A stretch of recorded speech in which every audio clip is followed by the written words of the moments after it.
Brilliance Audio presents the unabridged recording of The Dragons of Chiril, a novel, by Donita K. Paul, performed by Tanya Eby.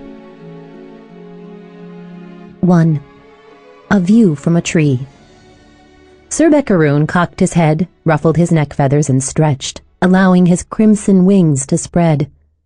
The branch beneath him sank and rose again, responding to his weight.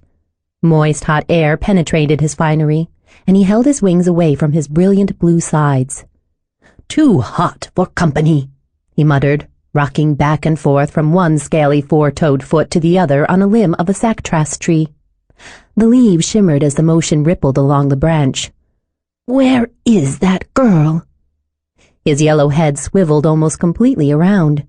He peered with one eye down the overgrown path and then scoped out every inch within his range of vision, twisting his neck slowly.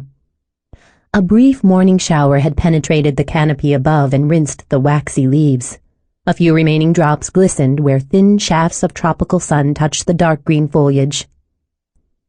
On the brute vine, flowers the size of plates lifted their fiery red petals, begging the thumb-sized bees to come drink before the weight of nectar broke off the blooms. Beccaroon flew to a perch on a gnarly branch.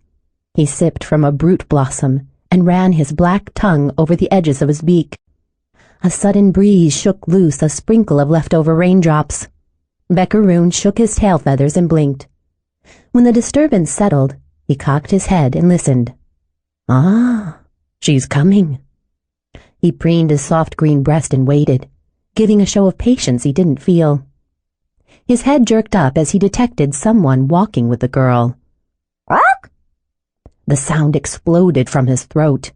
He flew into a roost far above the forest floor, where he couldn't be seen from the ground, and watched the approach of the girl placed under his guardianship.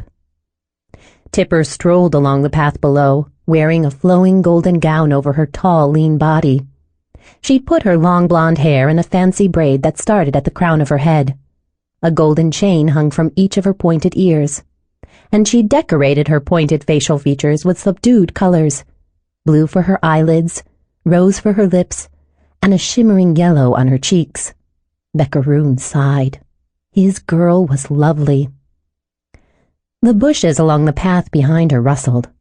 Beccaroon's tongue clucked against his beak in disapproval. Hanner trudged after Tipper, leading a donkey hitched to a cart. The man's shaggy hair, tied with a string. Sample complete. Ready to continue?